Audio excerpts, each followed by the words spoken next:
So I first started getting excited about politics when I was 8 years old, because my family is Irish Catholic from Boston, and they were all excited about Jack Kennedy running for president and getting elected.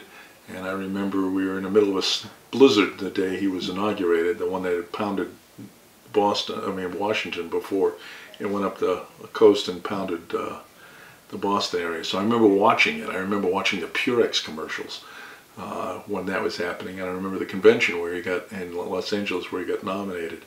So the first campaign I worked on was 1966. I was working for Dave Ahern, who was a friend of the family and who was running for state rep. And I remember going door to door, handing out campaign literature for Dave as he ran and won an election for the state representative. And I've worked pretty much in every campaign since then. Early on, let's see, they changed the Constitution when I was 19 so that 18-year-olds could vote. And in the '68 election, I was a poll watcher for ABC News. ABC wanted the results from my hometown as a bellwether for the rest of the country.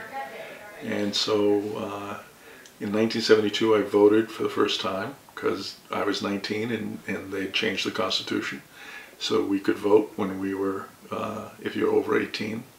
And my first vote was for George McGovern in Massachusetts. Don't blame us, we're from Massachusetts. We had that bumper sticker on our car. And I came down here during the Watergate, we visited here during the Watergate Senate hearings. It's the 40th anniversary of that, and if that doesn't get you motivated to come out to vote, nothing's going to do it. So we've been involved I've been involved in campaigns ever since. My mom was one of the first women to be appointed registrar of voters, and so she was there making sure that people who wanted to register to vote could register to vote in my hometown up north.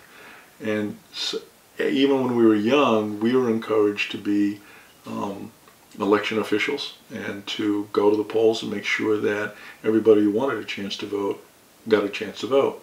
And I remember going in the night of the '72 election and counting. We had paper ballots and literally were using tally sheets to count up the votes of the people who had come out to vote that day, and worked at a polling place on election day almost every year ever since.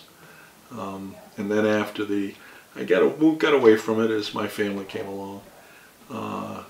After the 2000 election, got back involved in it very aggressively to make sure that people in the future, each one of their votes would count, and make sure every voter's vote counted, no matter whether they were voting for my candidates or not. It was important that they had the opportunity to vote.